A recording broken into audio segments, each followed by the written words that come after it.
প্রণয়ের অমল কাব্য পর্ব সংখ্যা ৩৪। লেখক DRM সোহাগ। গল্প পাঠে আমি অরোরা ইসলাম। কি হয়েছে লিটল কুইন, কাঁদছো কেন? ইনায়া কানে ফোন নিয়ে কাঁদছে তো কাঁদছেই। ফোপাতে ফোপাতে কথাই বলতে পারে না মেয়েটা। ফাইজ বিচলিত হয়। কি হলো তার লিটল কুইনের? আবারও অসহায় কণ্ঠে বলে, little queen, I am sorry, but এটা তো অন্তত বলো আমি কি করেছি। ইনায়া কথা বলে না। ফাইজ আবারও বলে, লিটল কুইন, কি হয়েছে তোমার, প্লিজ বলো। আমি কোনো ভুল করেছি? তাহলে শুধরে নিব তো। ইনায়া সময় নিয়ে কোনো রকমে কান্না আটকে নাক টেনে বলে, অসভ্য, ফাজিল, নষ্ট লোক, আপনাকে আমি জীবনেও বিয়ে করব না। ফাইজ তবদা খেয়ে যায়। সে কিছু বলার আগেই ইনায়া আবারও বলে, 100টা এক্স ছিল, তাদের নিয়ে ঘুরে এখন আমাকে বিয়ে করতে এসেছেন? আপনাকে আমি দেখে নিব, ফাজিল লোক। বলে খট করে কল কেটে দিল। ওপাশে ফাইজের সব মাথার উপর দিয়ে গেল। কিছু বলতে গিয়েও থেমে গেল কল কাটার শব্দে। তার এক্স ছিল? সেটা কে? সে তো নিজেই জানে না। বিয়ের একদিন আগে কোন বেয়াদব তার বিয়ে ভাঙছে, আবার তার লিটল কুইনকে কাঁদাচ্ছে। ইনায়ার নাম্বারে আবারও কল দিলে ব্যস্ত দেখায়, বারবার কল দেয়। একই কেস। বুঝলো অলরেডি ব্লক লিস্টে চলে গিয়েছে তার নাম্বার। উপায় না পেয়ে দ্রুত ইরফানের ফোনে কল দেয়। ইরফান খাওয়ার মাঝে পকেট থেকে ফোন বের করলো না। একবার দুবার তিনবারেও যখন কল কেটে যায় তখন মায়েরা খেতে খেতে বলে, কল ধরছেন না কেন? যদি কারো অনেক প্রয়োজন হয়। ইরফান শেষবার খাবার মুখে নিয়ে ঘাড় বাঁকিয়ে মায়েরার দিকে তাকায়। মায়েরা ঢোক গিলে মেকি হেসে বলে, আপনার ভালোর জন্যই তো বলছি। ইরফান চোখ ঘুরিয়ে মায়েরার প্লেটের দিকে তাকালো। এখনো অর্ধেক খাবার প্লেটেই পড়ে আছে। গম্ভীর গলায় বলে, এত শখ কোলে ওঠার? মায়েরা বোকা চোখে চেয়ে বলে, মানে? ইরফান মায়েরার দিকে একটু ঝুঁকলে মায়েরা চোখ বড় বড় করে বলে, না, খাচ্ছি খাচ্ছি। ইরফান ভুরু কুচকে তাকায় মায়েরার মুখ পানে, মৃদু স্বরে বলে, ফাস্ট। মায়েরা অসহায় মুখ করে খাওয়ার গতি বাড়ায়। ইরফান উঠে গিয়ে বেসিনে হাত ধুয়ে পাঞ্জাবির পকেট থেকে ফোন বের করে। এগিয়ে এসে আবারও মায়রার পাশে চেয়ারে বসে ফাইজকে কল ব্যাক করে কল লাউডে দিয়ে ফোন স্ক্রল করতে থাকে।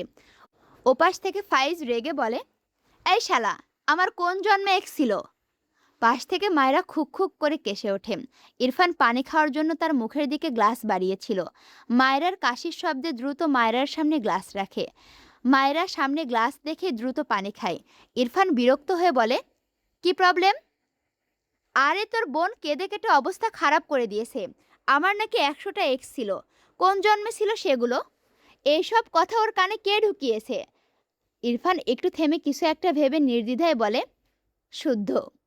ওপাশে ফাইজ বোকা বনে যায়। তাই তো, তার এই জাত শত্রু থাকতে সে আবার চিরুনি অভিযান চালাচ্ছে কেন? এই বেয়াদবকে তো সে ছাড়বেই না। দ্রুত ইরফানের কল কেটে দেয়। এদিকে মায়েরা মার্বেলের ন্যায় চোখ বড় বড় করে ইরফানের দিকে চেয়ে আসে। ইরফান মায়েরার দিকে ভুরুকুসকে চেয়ে বলে, হোয়াট? মায়েরা জিভ দিয়ে ঠোঁট ভিজিয়ে বিস্ময় কণ্ঠে বলে, আপনি কেমন ভাই, যার 100টা এক্স ছিল তার সাথে নিজের বোনের বিয়ে ঠিক করেছেন? ইরফান ধমকে বলে, শাট আপ। মায়েরা ধমক খেয়ে কেঁপে ওঠে। ইরফান নিজেকে শান্ত করে ফোনে দৃষ্টি রেখে শান্ত গলায় প্রশ্ন করে, এক্স থাকলে তাকে বিয়ে করা যায় না? মায়েরা পিট পিট করে তাকায় ইরফানের দিকে। উত্তরে বলে, কখনোই না। সেকেন্ড হ্যান্ড জিনিস কোন আবাল চাই? ইরফান ঠান্ডা গলায় প্রশ্ন করে, তুমি কি চাও? মায়েরা অদ্ভুতভাবে তাকায় ইরফানের দিকে।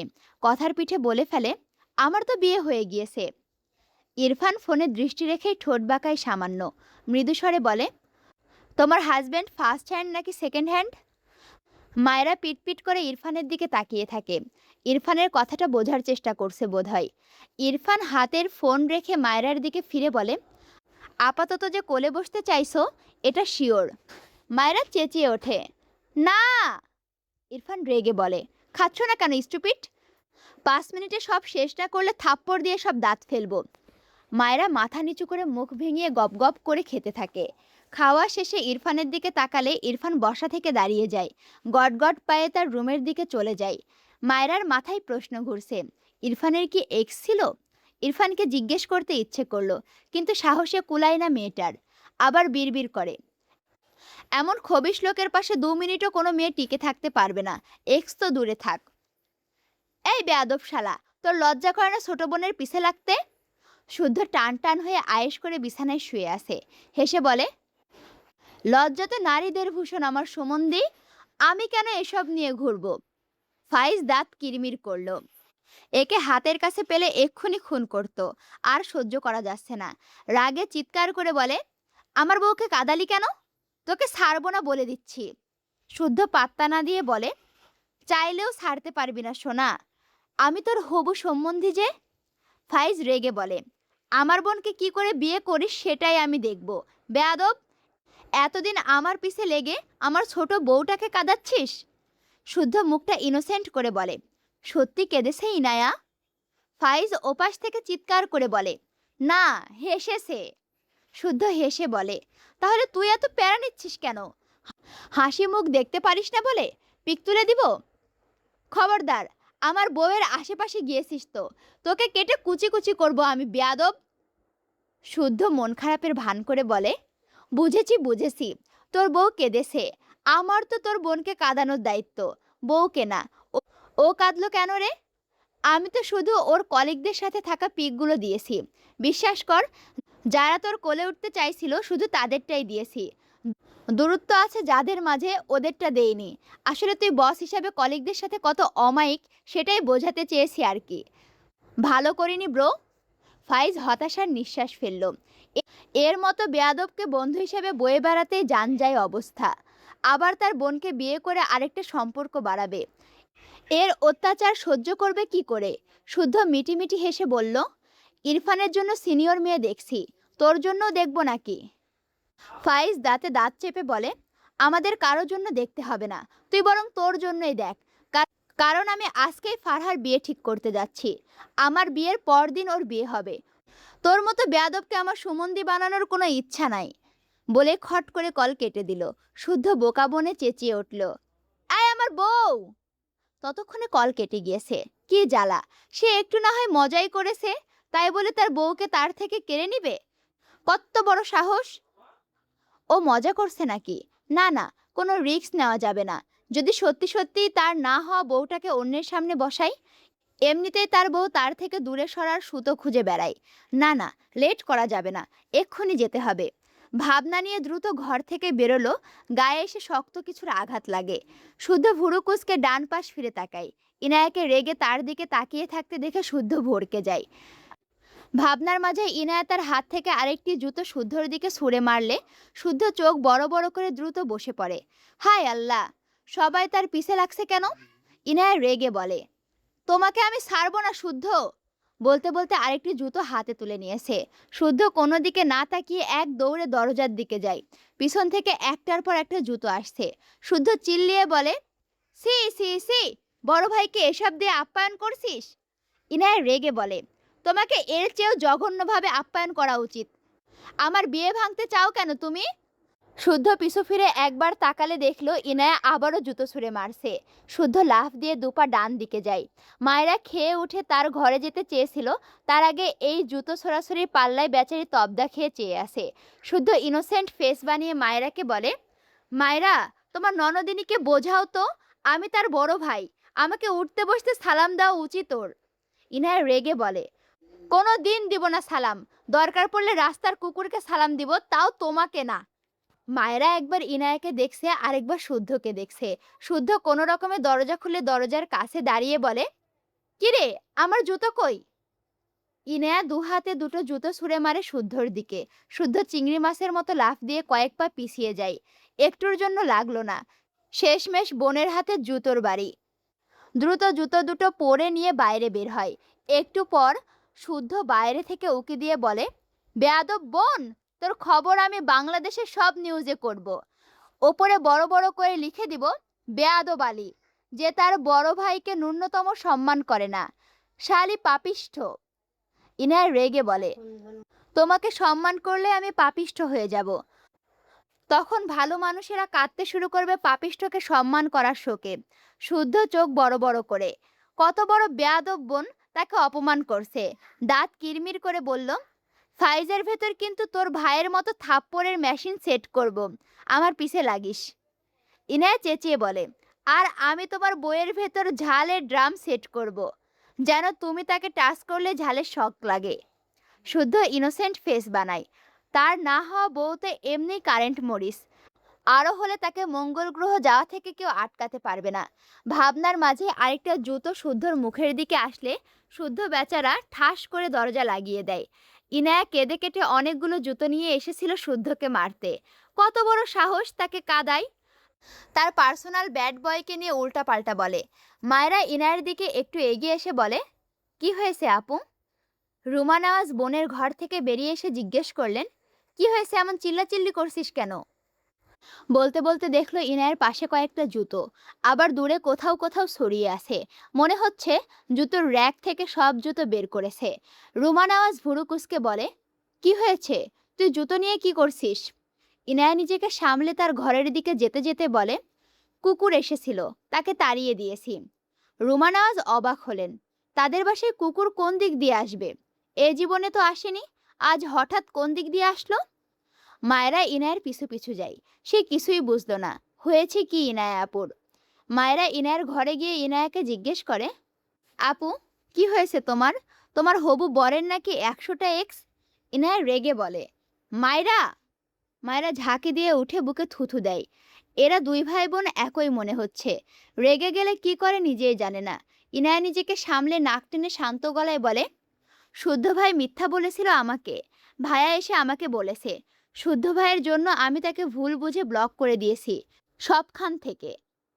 মায়েরা স্বস্তির নিঃশ্বাস ফেলল। না, দুই ভাই বোন এক নয়। ইনায়া ইরফানের রাগের এক কাঠিতেও নয়। অতঃপর বলল, তাহলে এখন ব্লক খুলে দাও, তাই বলে শুদ্ধ ভাইকে জুতো মারলে শেষমেশ? বলতে বলতে হেসে ফেলল মায়েরা। ইনায়া দুহাতে চোখ মুছে বলে, ঠিক করেছি। ইনায়া তার ফোন এনে মায়েরাকে সেই পিকগুলো দেখালো যেগুলো শুদ্ধ তাকে দিয়েছিল। প্রতিটা পিকে কোনো না কোনো মেয়ে ফাইজের একদম গা ঘেঁষে দাঁড়িয়ে আছে। মায়েরা অবাক হয়ে বলে, এভাবে কেন দাঁড়িয়েছে? ইনায়া নাক টেনে বলে, কলিগ হয়তো, এই জন্য বেশি ফ্রি। বাট আমি ছুটাবো এই মেয়েদের সাথে ঘেঁষাঘেঁষি। দাঁড়াও, ব্লক খুলবো না, মরে যাক এই লোক ওপাশে। ইনায়ার কথায় মায়েরা হেসে ফেলে। ইনায়ার কাঁধে ডান হাত দিয়ে বলে, তোমার তো অনেক বুদ্ধি আপু। ইনায়া মুখ ফুলিয়ে রাখলো। তার ভালো লাগছে না। এরা যে ফাইজের এক্স এটা তো বিশ্বাস হচ্ছিল না। যদিও মানুষটাকে সেভাবে জানে না ইনায়া, মনে মনে একটু একটু পছন্দ করে। এক্স থাকতেই পারে, সে তো আর মন পড়তে পারে না। কিন্তু ইরফান এসে শুদ্ধ ভাইয়ের বাদরামির কথা বললে ইনায়া বুঝতে পারে। তবে ইনায়া ভীষণ রেগে আছে। এসব কী ধরনের ঘেঁষাঘেঁষি? সে জীবনেও মানবে না। সে যদি ওই বজ্জাত লোককে শায়েস্তা না করেছে তবে তার নামও ইনায়া নয়। মায়েরার হঠাৎ ইরফানের কথা মাথায় আসে। ইরফানও এভাবে দাঁড়ায় মেয়েদের সাথে। ভাবতেই কেমন যেন লাগলো। আনমনে প্রশ্ন করে, আপু, তোমার ভাইয়ার ভার্সিটিতে কি ম্যাডাম আছে? ইনায়া মৃদু হেসে বলে, হ্যাঁ, থাকবে না কেন? স্যার ম্যাডাম ছাড়া ভার্সিটি চলবে কি করে? মায়েরা বোকা বনে যায়। কথা তো সত্য। নিজেই নিজের মাথায় চাটি বসায় নিজের বোকা বোকা প্রশ্নে। আরেকটি প্রশ্ন উকি দেয় মনে, ভার্সিটির মেয়েরা তো তার চেয়ে বড়। ইরফান তাদের পড়ায়। ভাবতেই মায়েরার কেমন যেন প্রচণ্ড বিরক্ত লাগলো। মেয়েটার কাছে টিচারের পেশা একদমই ভালো লাগলো না। ইনায়া চোখ ছোট ছোট করে বলে, কেন জিজ্ঞেস করলে মায়েরা? ইনায়ার কথায় মায়েরা থতমত খেয়ে মেকি হেসে বলে, এমনি। কথাটা বলে আবারও আনমনা হয়। ছোট মাথায় কত শত চিন্তা জমা হলো। দুপুর গড়িয়ে ধরণীর বুকে সন্ধ্যা নেমেছে। মায়েরা নামাজ পড়ে তার ঘর থেকে বের হলে রুমা নওয়াজকে দেখে মৃদু হেসে বলে, কিছু বলবেন মা? রুমা নওয়াজ চুপ করে তাকিয়ে রইল মায়েরার দিকে। মেয়েটাকে সে একটু আকটু কটু কথা শুনিয়েছিল, তবে মায়েরা তার সাথে হেসে হেসে কথা বলে যেন কিছুই হয়নি। রুমা নওয়াজ গলা ঝেড়ে হাতের শাড়ি এগিয়ে দিল। মায়েরা পিটপিট করে তাকায় শাড়ির দিকে। লাল টুকটুকে একটা শাড়ি। রুমা নওয়াজ মৃদু স্বরে বলে, এটা পরে থাকবে, বাড়িতে অনেক মেহমান আসবে, তোমাকে দেখতে চাইবে, শাড়িটা পরে নিজেকে পরিপাটি করে নাও। মায়েরা বিনা বাক্যে শাশুড়ির থেকে শাড়ি নিল। পরতে পারবে? মায়েরা হেসে বলে, চেষ্টা করে দেখি। আমি এর আগে আপনাকে আর আম্মাজানকে পরিয়ে দিতে দেখেছি।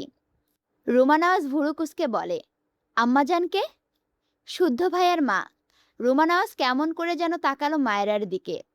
আম্মাজান? তবে কিছু বলল না। নিঃশব্দে তার ঘরের দিকে গেলে মায়েরা মৃদু হেসে তাকিয়ে রইল রুমা নেওয়াজের দিকে। শুনেছিল শাশুড়িরা নাকি আরেকটা মা হয়, তার তো একটা মাই নেই। আরেকটা মাও সেভাবে ভাবে না তার কথা। হঠাৎই ফিক করে হেসে দিল। মাঝে মাঝে কিছু অদ্ভুত ব্যাপারে কষ্ট পাওয়া দেখে নিজেরই হাসি পায়। ভাবনা রেখে খুশি মনে তার ঘরে গেল শাড়িটা নিয়ে।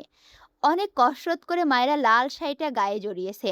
অনেক ভালো না হলেও মোটামুটি ভালো হয়েছে, খারাপ লাগছে না।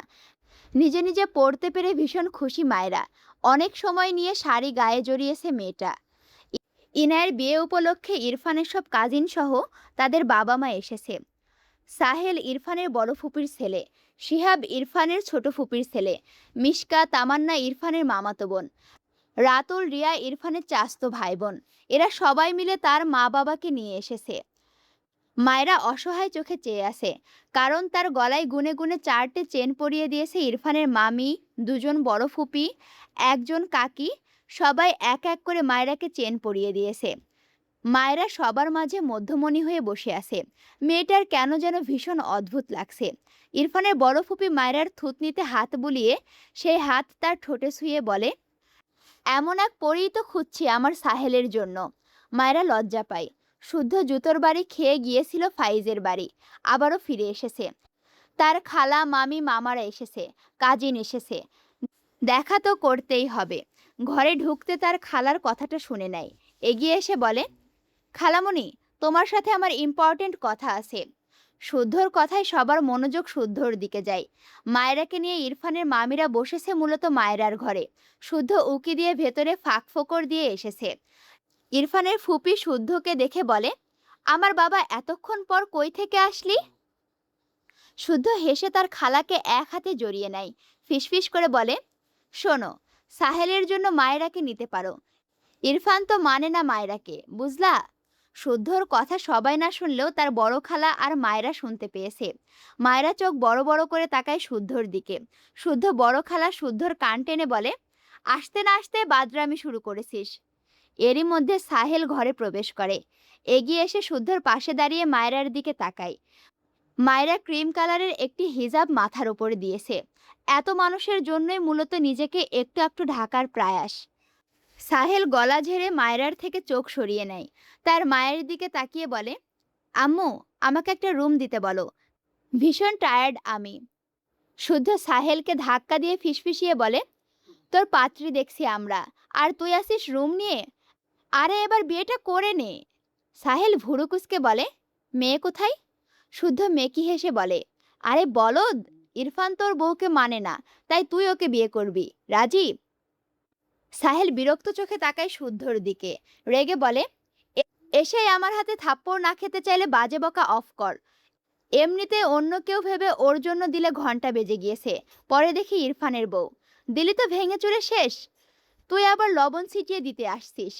শুদ্ধ মিটিমিটি হেসে বলে, আরে তোর দিল জোড়া লাগাতে এসেছি। এই ঘরে মায়েরা থাকে, ইরফান ইরফানের ঘরে। এইবার বোঝ তবে কেসটা কি, বুঝলি কিছু? তাই বলছি, তুই মায়েরাকে পটাতে নেমে পড়।